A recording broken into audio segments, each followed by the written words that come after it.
नमस्कार बच्चों, कैसे हैं आप सब। आशा करती हूँ आप सभी अच्छे होंगे, स्वस्थ होंगे, खुश होंगे और अपनी पढ़ाई भी अच्छे से कर रहे होंगे। तो जैसा कि आप सभी जानते हैं, मैं हूँ आपकी हिंदी की अध्यापिका और मैं स्वागत करती हूँ आप सभी का आईसीटी वर्चुअल क्लासरूम में। और आज हम यहाँ पर एकत्रित हुए हैं पढ़ने के लिए क्लास 9th की हिंदी। क्लास 9th की हिंदी में हमने अभी तक अपनी क्षितिज पाठ्य पुस्तिका भाग 1 के 4 चैप्टर यहाँ पर कंप्लीट कर लिए हैं। चारों चैप्टर्स हमने गद्य खंड के अपने पढ़ लिए हैं और चारों चैप्टर्स के हमने यहाँ पर प्रश्नों उत्तर भी अपनी कॉपी में कर लिए हैं और साथ ही काव्य खंड से हमने अपने 2 चैप्टर्स कंप्लीट कर लिए हैं। तो लगभग अपनी क्षितिज पाठ्य पुस्तिका के 6 पाठ हमने पूरी तरह से पढ़ लिए हैं, समझ लिए हैं और सभी के भावार्थ भी हमने कर लिए हैं। तो मैं आशा करती हूँ कि आप सभी ने अपनी नोटबुक में इन्हें नोट डाउन भी कर लिया होगा और किसी पाठ में, अभी तक पढ़े हुए किसी पाठ में अगर कोई दिक्कत होती है, परेशानी होती है, कोई चैप्टर समझ में नहीं आया है या कोई भावार्थ समझ में नहीं आया है, किसी पाठ से जुड़े हुए प्रश्नों उत्तर में कोई दिक्कत परेशानी है, तो आप अपने डाउट्स, अपनी परेशानियां, अपनी समस्याएं हमारे सामने रख सकते हैं। आपकी सभी समस्याओं का समाधान किया जाएगा। आज हम पढ़ने वाले हैं आपकी हिंदी व्याकरण। हिंदी व्याकरण में हम अपने यहाँ पर एक बहुत ही ज्यादा महत्वपूर्ण टॉपिक जो है अव्यय एवं अविकारी शब्द, उसको हम लेने वाले हैं। तो अव्यय और अविकारी शब्दों को हम यहाँ पर पढ़ेंगे। इससे पहले भी काफी हमने अपनी पिछली क्लासेस में भी इस टॉपिक को पढ़ा है, तो बहुत ही ज्यादा इम्पोर्टेंट हमारा ये टॉपिक होता है। तो इसको हम पढ़ेंगे और समझेंगे, साथ के साथ आप सभी नोट डाउन करेंगे। देखिए, हिंदी व्याकरण जो हमारी होती है वो बिल्कुल भी रटने वाली चीज या पढ़ने वाली चीज नहीं है। आपको एक एक टॉपिक को समझना होता है, एक एक एग्जाम्पल को आपने समझना होता है, उसके बाद ही आपको ये चीजें क्लियर हो पाती है। तो हम चलते हैं स्मार्ट बोर्ड की तरफ। बिल्कुल रेडी हो जाइए कॉपी पेन पेंसिल लेकर। सभी बच्चे ध्यान पूर्वक पढ़ेंगे और समझने का प्रयास करेंगे। तो हमारा टॉपिक है अविकारी शब्द।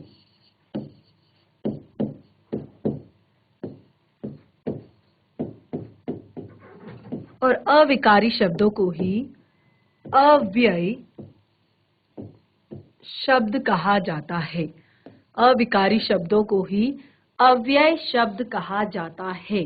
ठीक है, अविकारी शब्द यानी कि अव्यय शब्द।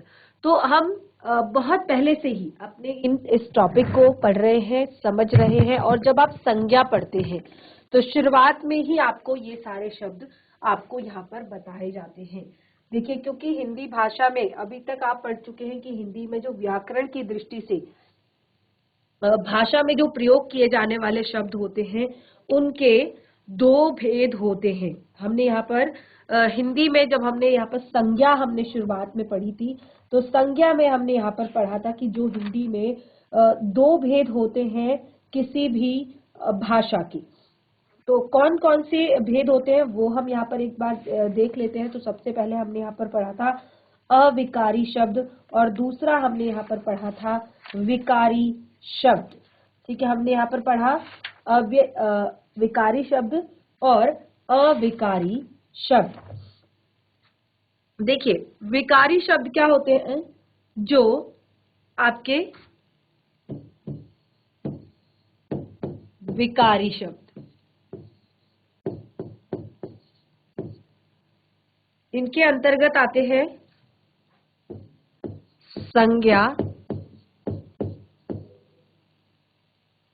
सर्वनाम,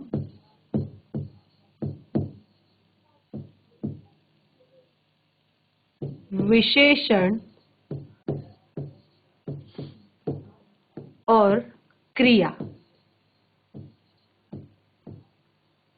संज्ञा, सर्वनाम, विशेषण और क्रिया, ये है आपके विकारी शब्द। ये है आपके विकारी शब्द। तो देखिए, विकारी शब्दों के बारे में तो आप पहले पढ़ चुके हैं, सभी को पता है विकारी शब्दों के बारे में। ठीक है, हमने कहा संज्ञा, सर्वनाम, विशेषण, क्रिया, सभी को क्लियर है। संज्ञा सभी को पता है क्या होती है, सर्वनाम सभी को पता है क्या होते हैं, विशेषण सभी को पता है क्या होता है, क्रिया सभी को पता है क्या होती है। ठीक है, ये सारे टॉपिक्स बहुत छोटे छोटे टॉपिक्स हैं, बहुत इजी टॉपिक्स हैं, और ऐसा नहीं है कि हम इनको रिवाइज नहीं करेंगे, ऐसा नहीं है कि हम संज्ञा सर्वनाम विशेषण क्रिया को रिवाइज नहीं करेंगे, हम जरूर रिवाइज करेंगे इन टॉपिक्स को भी, लेकिन आगे जो हमारे टॉपिक्स आने वाले हैं आप देखेंगे उनमें ये सारे टॉपिक्स आपको क्लियर होने वाले हैं। तो अभी तक हम इन टॉपिक्स को पढ़ चुके हैं, लेकिन हम इससे आगे आज हम बढ़ने वाले हैं यहाँ पर, और इससे आगे बढ़ेंगे तो हम पढ़ेंगे अविकारी शब्दों के बारे में। अविकारी शब्दों के बारे में, तो अविकारी शब्दों के अंतर्गत आपके आते हैं कौन कौन से शब्द आते हैं वो हम यहाँ पर आगे पढ़ेंगे। तो लेकिन हम सबसे पहले अविकारी के बारे में जान लेते हैं। अविकारी, अ का अर्थ होता है, अ का अर्थ होता है कि बिना, ठीक है, अ का अर्थ होता है बिना, और विकारी का अर्थ होता है परिवर्तन।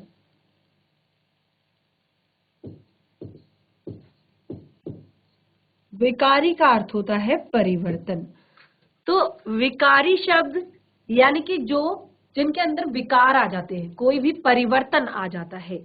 अविकारी जिसके अंतर्गत कोई भी परिवर्तन नहीं आता है, कोई भी विकार उत्पन्न नहीं होता है। तो देखिए यहाँ पर दो शब्दों से मिलकर बना है अ तथा विकारी। अ क्या है? शब्दांश है, और विकारी क्या है? शब्द है। अ क्या है? शब्दांश है, और विकारी है शब्द। तो देखिए अ का अर्थ होता है बिना, विकार का अर्थ होता है परिवर्तन के। तो जिसमें विकार यानी कि कोई भी परिवर्तन ना हो, जो लिंग वचन और पुरुष से प्रभावित ना हो, ऐसे शब्दों को हम कहते हैं अव्यय शब्द या अविकारी। और देखिए अव्यय हमने यहाँ पर लिखा है अ धन व्यय। अ का अर्थ होता है बिना, व्यय का अर्थ होता है खर्च। अ का अर्थ होता है बिना, व्यय का अर्थ होता है खर्च, यानी कि जिसका कुछ भी व्यय नहीं होता, जिसका कुछ भी व्यय नहीं होता, जिसका कोई भी कुछ भी खर्च नहीं होता, जब उसको प्रयोग किया जाता है अलग अलग जगहों पर तो उसका कुछ भी व्यय नहीं होता, वो बिल्कुल एज इट इज बना रहता है, बिल्कुल ऐसे का ऐसे ही प्रयोग होता है। तो अव्यय का अर्थ होता है जिसका कुछ भी व्यय ना हो। तो अर्थात जब ऐसे शब्दों को वाक्य में प्रयोग करते हैं तो वो अपने रूप को कभी भी नहीं बदलते हैं, वो एज इट इज, चाहे ना तो लिंग के हिसाब से, ना ही वचन के हिसाब से, ना ही काल के हिसाब से, ना ही पुरुष के अनुसार, यानी कि आप चाहे उनको भविष्य काल में प्रयोग करें, आप चाहे भूत काल में प्रयोग करें, चाहे वर्तमान काल में प्रयोग करें, चाहे एक वचन के लिए प्रयोग करें, चाहे बहुवचन के लिए प्रयोग करें, चाहे स्त्रीलिंग के लिए प्रयोग करें, चाहे पुल्लिंग के लिए प्रयोग करें, तो वो किसी भी परिस्थिति में परिवर्तित नहीं होते हैं, चेंज नहीं होते हैं, इसीलिए उन्हें कहा जाता है अविकारी। तो हमने विकारी शब्द यहाँ पर क्लियर कर दिए कि संज्ञा या सर्वनाम या विशेषण, ठीक है, संज्ञा शब्द भी चेंज हो जाते हैं, सर्वनाम शब्द भी चेंज हो जाते हैं, विशेषण भी चेंज हो जाते हैं, क्रिया भी चेंज हो जाती है, ठीक है। तो अब हम शुरू कर रहे हैं अव्यय या अविकारी शब्दों की परिभाषा, और उसके बाद आगे इसको कंटिन्यू करेंगे।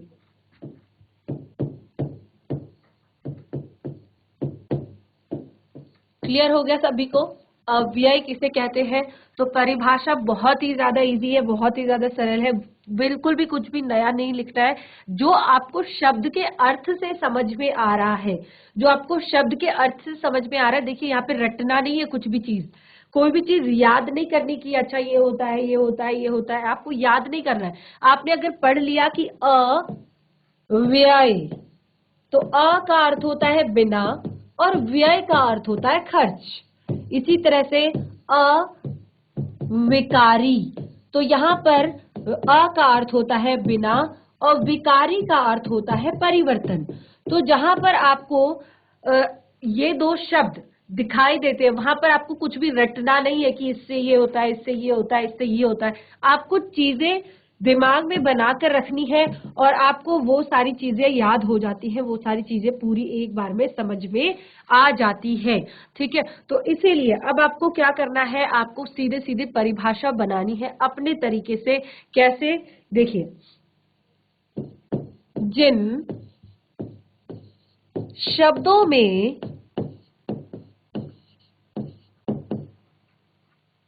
किस किस चीज के लिए बोला था हमने यहाँ पर, लिंग, वचन, काल, पुरुष। लिंग, वचन, काल, पुरुष। लिंग, वचन, काल, पुरुष के कारण कोई परिवर्तन, के कारण कोई परिवर्तन नहीं होता।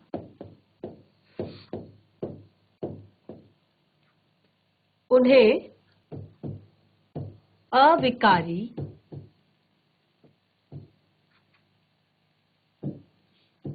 शब्द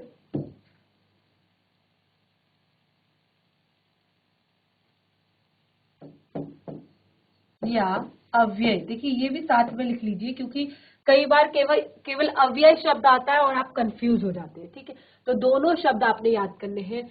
नहीं होता, उन्हें अविकारी या अव्यय शब्द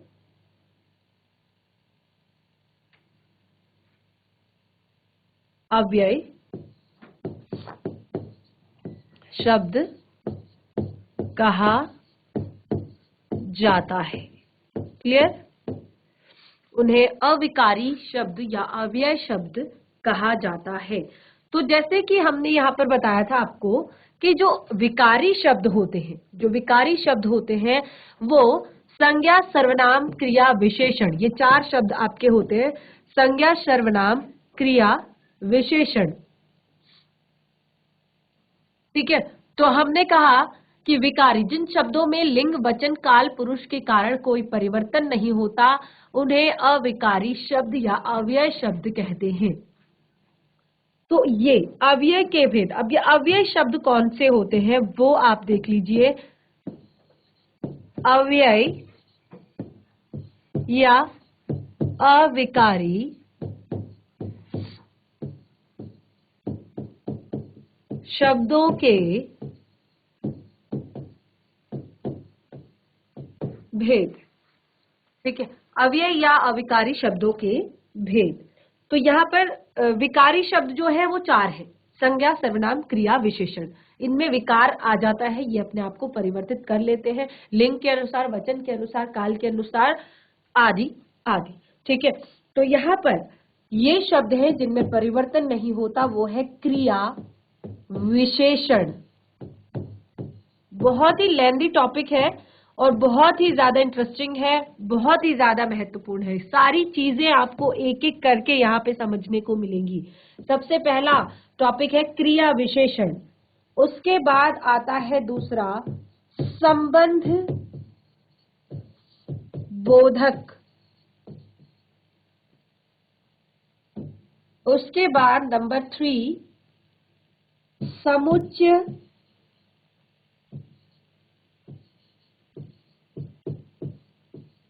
बोधक, नंबर 4 विस्मयादि बोधक,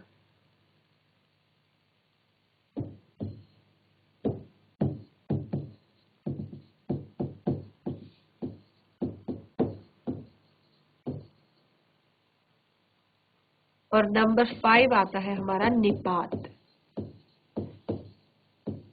तो ये सभी आपके होते हैं अव्यय या अविकारी शब्दों के भेद। इतने टाइप के आपके अव्यय या अविकारी शब्द होते हैं, यानी कि जो क्रिया विशेषण शब्द होते हैं, आपके संबंध बोधक शब्द होते हैं, समुच्चय बोधक शब्द होते हैं, विस्मय आदि बोधक शब्द होते हैं, या निपात जो होते हैं, ये सभी किसके अंतर्गत आते हैं, अव्यय और अविकारी शब्दों के अंतर्गत आते हैं, यानी कि ये अपने आप को परिवर्तित नहीं करते, ये अपने आप को चेंज नहीं करते। किसके आधार पर? लिंग के आधार पर, काल के आधार पर, वचन के आधार पर और पुरुष के आधार पर। ठीक है, इनमें कोई भी परिवर्तन नहीं आता है, ये अब हर सेंटेंस में, हर वाक्य में बने रहते हैं ऐसे के तैसे। तो आगे जब हम वाक्य प्रयोग करेंगे तो आपको ये सारी चीजें यहाँ पर क्लियर होने वाली है। लेकिन एक और यहाँ पर एक बहुत महत्वपूर्ण बात मैं आपको बताऊंगी। जैसे कि मैंने कहा, ये जो टॉपिक है काफी लेंथी आपका होने वाला है ये टॉपिक, क्योंकि आप यहाँ पर क्रिया विशेषण शब्दों के बारे में पढ़ेंगे। सबसे पहले तो जिस तरह से आप संज्ञा सर्वनाम पढ़ते हैं, उसी तरह से आप यहाँ पर टॉपिक पढ़ेंगे क्रिया विशेषण। तो क्रिया विशेषण अपने आप में बहुत लेंथी टॉपिक है। आप क्रिया विशेषण यानी कि क्रिया की विशेषता बताने वाले शब्दों को क्रिया विशेषण कहते हैं। तो अब आप जब ये बोलेंगे कि क्रिया की विशेषता बताने वाले शब्दों को क्रिया विशेषण कहते हैं, तो आप पहले उसके भेद भी आपको यहाँ पर क्लियर करने हैं। तो उसके लिए आपको क्या करना होगा कि क्रिया कितने टाइप से हो सकती है, कितने कैसे कैसे यहाँ पर क्रिया के बारे में बताया है, तो उसके भेद आप क्लियर करेंगे। उसके बाद आप जब संबंध बोधक शब्द पढ़ेंगे तो संबंध बोधक शब्द क्या होते हैं, संबंध बोधक शब्दों के कितने भेद होते हैं, ये सारी चीजें आप क्लियर करेंगे। तो देखिए, बिल्कुल एक एक टॉपिक को आपने ध्यान पूर्वक समझना है और साथ के साथ बच्चे नोट डाउन करना है, क्योंकि अभी तक आप बहुत इजी इजी जो चीजें हैं वो पढ़ चुके हैं।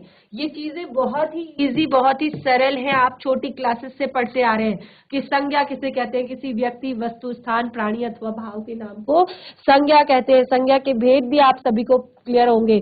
उसी तरह से सर्वनाम, संज्ञा के स्थान पर बोले जाने वाले शब्दों को सर्वनाम कहते हैं। विशेषण, संज्ञा व सर्वनाम की विशेषता बताने वाले शब्दों को विशेषण कहा जाता है।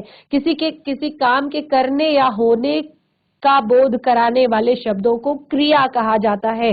तो ये बहुत ज्यादा टफ नहीं है, लेकिन अगर आप ढंग से नहीं समझते हैं तो ये चीजें भी टफ है, क्योंकि इनके भेद भी आपको याद करने होते हैं। और आगे जब आप बहुत सारे टॉपिक्स ऐसे आने वाले हैं आपके सिलेबस में जिनको आप पढ़ेंगे, तो उसके लिए आपको ये सारी चीजें भी क्लियर होनी चाहिए। लेकिन जो अब पढ़ रहे हैं वो और भी ज्यादा महत्वपूर्ण है, तो एक एक चीज नोट डाउन करेंगे। चलिए अपने पहले टॉपिक की तरफ आगे बढ़ते हैं। हमने कहा अव्यय या अविकारी शब्दों के भेद। तो जब भी आप किसी टॉपिक को करेंगे, उसमें आप जो भी शब्द पढ़ेंगे तो आप उसमें करेंगे, जैसे अगर आप करते हैं क्रिया विशेषण के भेद, तो क्रिया विशेषण में अगर आप सबसे पहला भेद उसका पढ़ रहे हैं रीतिवाचक क्रिया विशेषण, तो रीतिवाचक क्रिया विशेषण में कोई शब्द अगर आपके पास आता है इस तरह का, तो आप कहेंगे रीतिवाचक क्रिया विशेषण अव्यय शब्द। रीतिवाचक क्रिया विशेषण अव्यय शब्द, क्योंकि आप पढ़ रहे हैं अव्यय शब्द। ठीक है, शुरू करते हैं अपना पहला टॉपिक, क्रिया विशेषण।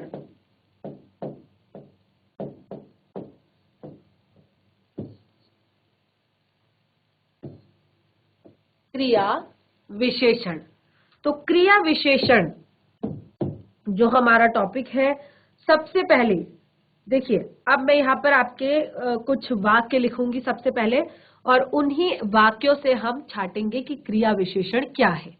ठीक है, ये तो आपको पता है कि क्रिया की विशेषता बताने वाले शब्दों को क्रिया विशेषण कहते हैं।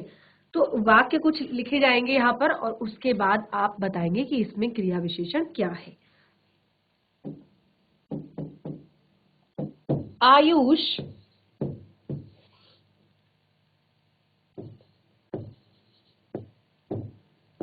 इधर आ रहा है।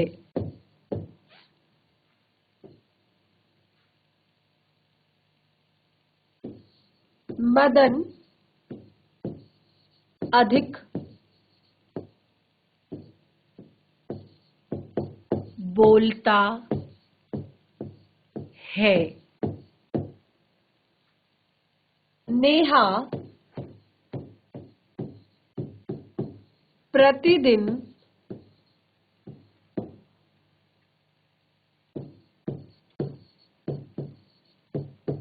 समाचार पत्र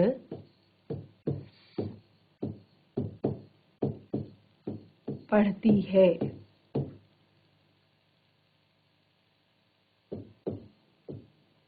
श्रेया धीरे धीरे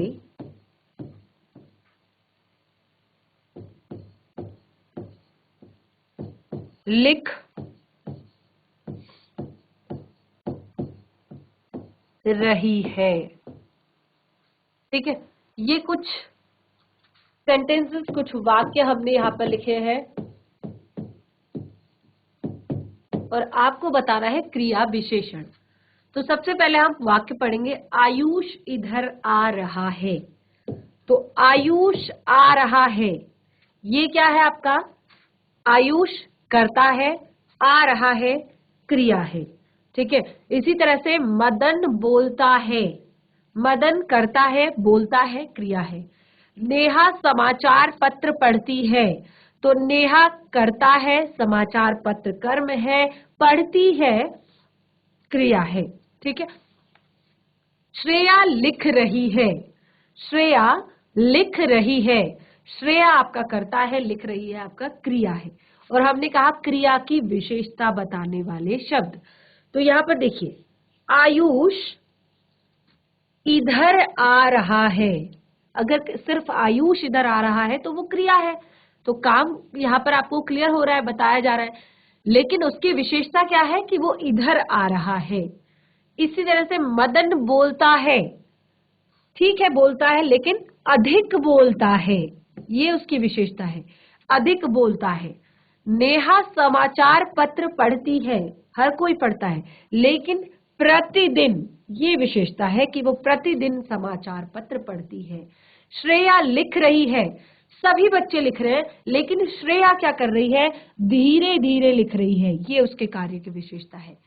सभी बच्चे लिख रहे हैं, लेकिन श्रेया धीरे धीरे लिख रही है, तो उसकी कार्य की विशेषता क्या है? धीरे धीरे। तो इस तरह से इधर, अधिक, प्रतिदिन, धीरे धीरे, ये शब्द सारे सारे क्या कर रहे हैं? क्रिया की विशेषता को बता रहे हैं। क्या कर रहे हैं? क्रिया की विशेषता को बता रहे हैं। क्रिया तो पहले से ही है, लेकिन क्रिया की विशेषता को बता रहे हैं। तो इसको हमने कहा क्रिया विशेषण, इसको हमने कहा क्रिया विशेषण। ठीक है, तो ये हमने क्रिया विशेषण कह दिया। अब देखिए, क्रिया विशेषण की परिभाषा मुझे नहीं लगता कि बहुत ज्यादा लिखने की जरूरत है, लेकिन फिर भी हम यहीं पे इसको लिख लेते हैं। जिन, या एक वाक्य में केवल, क्रिया की विशेषता बताने वाले शब्द क्रिया विशेषण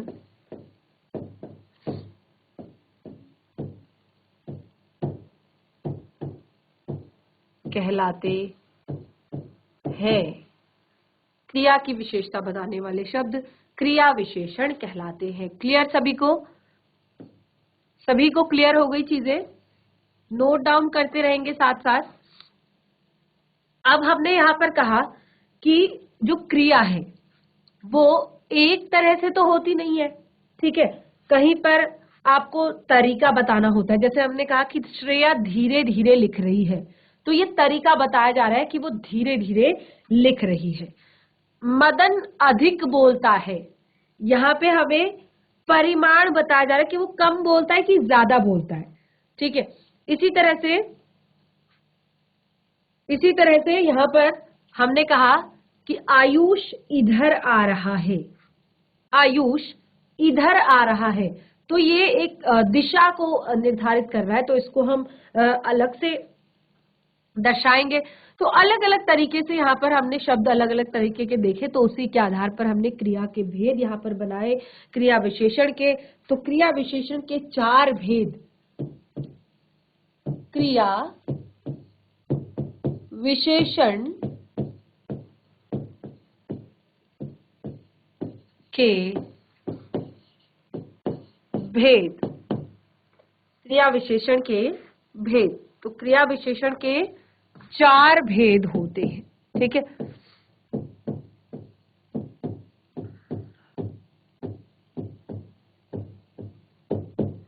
क्रिया विशेषण के 4 भेद होते हैं। कौन कौन से 4 भेद होते हैं, नोट डाउन कर लीजिए पहले, फिर एक एक करके सबको समझेंगे। और बिल्कुल भी कंफ्यूज नहीं होंगे, मैंने कहा रटना कुछ भी नहीं है, केवल शब्द को समझना है। रीति वाचक क्रिया विशेषण,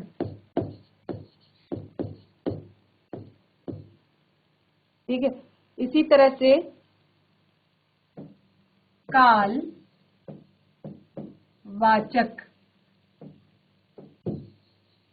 क्रिया विशेषण, स्थान वाचक क्रिया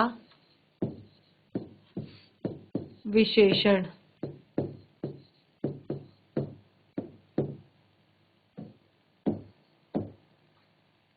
परिमाणवाचक क्रिया विशेषण।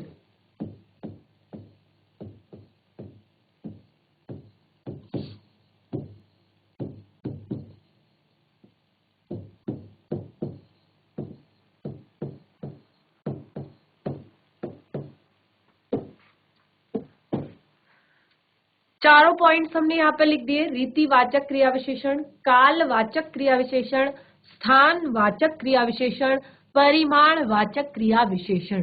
देखिए अब आप इसमें कंफ्यूज नहीं होंगे, क्योंकि जब हम आप देखिए यहाँ पर तो आपको क्लियर हो जाएगा, लेकिन जब आपको एग्जाम में आता है तो आप हमेशा कंफ्यूज हो जाते हैं कि ये चीज क्या है, ये कौन सा आपका यहाँ पर भेद है क्रिया विशेषण का।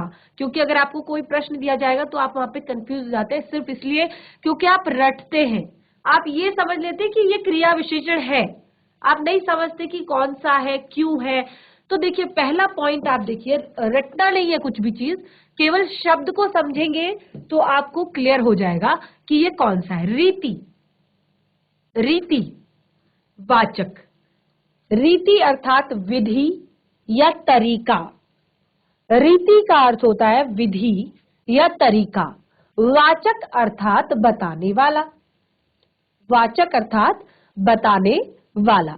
तो रीति वाचक जो कार्य के होने का तरीका या विधि को बताता है, ठीक है, तरीका या विधि को बताता है। जैसे एक एग्जाम्पल अभी हमने यहाँ पर लिया था कि श्रेया धीरे धीरे लिख रही है, तो उसके काम करने का तरीका क्या है, स्लो है, बहुत धीरे धीरे लिख रही है, ठीक है।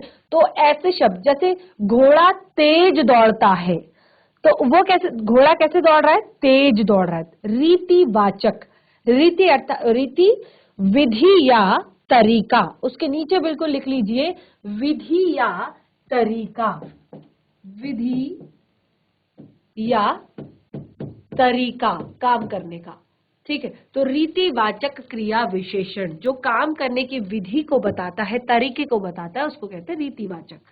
अगला है कालवाचक। तो काल का अर्थ होता है समय,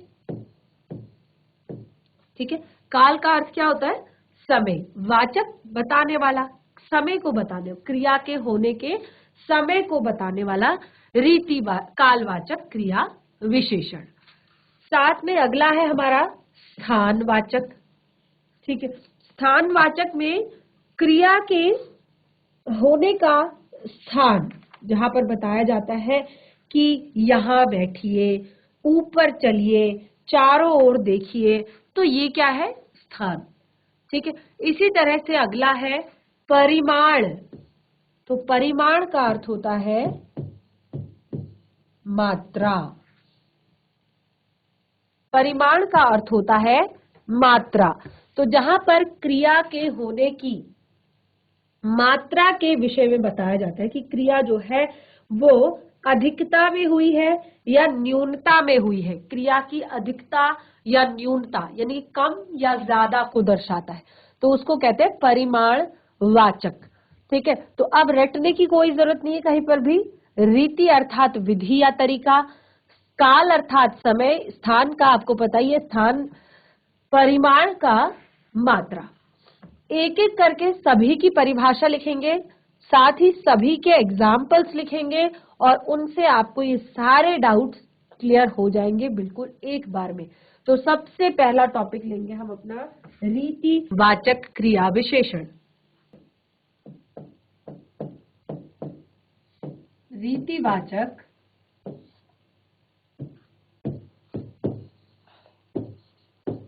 क्रिया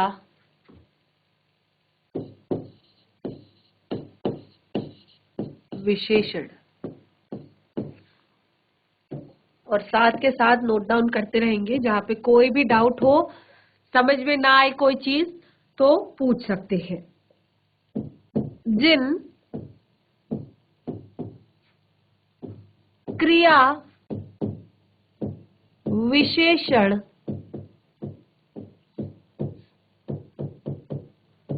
शब्दों से, जिन क्रिया विशेषण शब्दों से क्रिया के होने की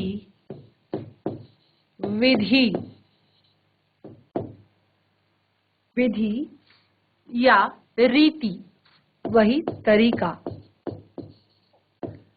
का पता चले या बोध होता है, चले उसे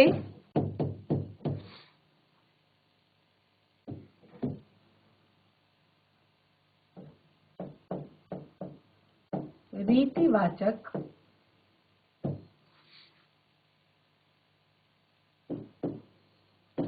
क्रिया विशेषण कहते हैं। ठीक है, रीतिवाचक क्रिया विशेषण कहते हैं। तो एक एग्जाम्पल यहां पे मैं लिख लेती हूं। कछुआ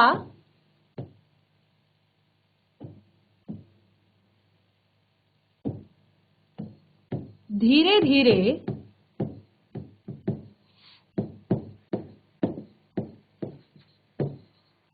चलता है। कछुआ धीरे धीरे चलता है। तो बाकी के जो एग्जाम्पल्स हैं वो आप इसमें लिख कर लाएंगे, कुछ ऐसे शब्द।